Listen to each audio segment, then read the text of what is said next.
ওয়ালাইকুম রহমতুল্লাহি আবরাকাতুহু। আজকে আমরা আসছি বাংলাদেশ জামাত ইসলামের ফেসবুক অফিসিয়াল পেজে।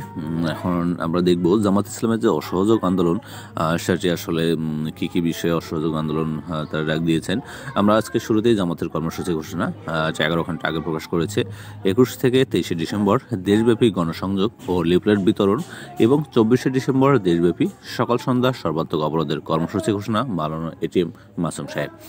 গণতন্ত্র হত্যাকারী স্বৈরাচারী জালেম সরকারের পদত্যাগ ও কেয়ারটেকার সরকারের অধীনে নির্বাচনের দাবিতে কর্মসূচি ঘোষণা করে বাংলাদেশ জামাত ইসলামের ভারপ্রাপ্ত সেক্রেটারি জেনারেল মাওলানা এটিএম মাসুম। গত বৃহস্পতিবার এই বিবৃতিতে জানানো হয়। বিবৃতিতে তিনি বলেন, আওয়ামী সরকার মহাজোট ভোটারবিহীন প্রহসনী নির্বাচনের মাধ্যমে ক্ষমতায় এসেছে। জনগণ এই সরকারকে ভোট দেয়নি। অবৈধ স্বৈরাচারী সরকার জোর করে ক্ষমতায় থাকার জন্য আবারও 2014 ও 2018 স্টাইলে প্রহসনী নির্বাচনের জন্য যাবতীয় ব্যবস্থা সম্পন্ন করেছে। তারা আজ্ঞাবহ নির্বাচনের কমিশন মাধ্যমে একতরফা নির্বাচনের ফরমায়েশি তফসিল ঘোষণা করেছে। দেশবাসী ঘৃণা ভরে এই ফরমায়েশি তফসিল প্রত্যাখ্যান করেছে। তিনি আরও বলেন, জনগণ স্বৈরাচারী সরকারের পাতানো এবং তামাশার নির্বাচন বর্জন করে বিরোধী দলের সাথে ঐক্যমত পোষণ করেছে।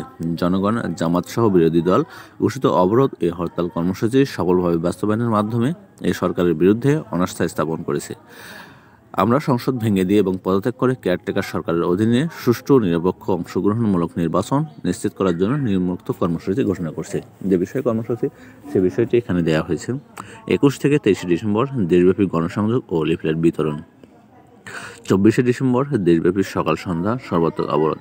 প্রশাসনিক নির্বাচন বর্জনের জন্য আমরা দেশবাসীর প্রতি নিম্নোক্ত আহ্বান জানাচ্ছি। প্রশাসনিক নির্বাচনের বিরুদ্ধে নিজ নিজ অবস্থান থেকে প্রতিরোধ করে তুলুন। আওয়ামী লীগ ও প্রশাসনের চাপ, হুমকি, ভয়ভীতি আগ্রহ করে সকল ভোটার ভাই বোনেরা নিজে ভোটদান থেকে বিরত থাকুন ও অপরকে বিরত রাখুন। ভোট নেওয়ার জন্য সরকারকে সহযোগিতা করা থেকে বিরত রাখুন।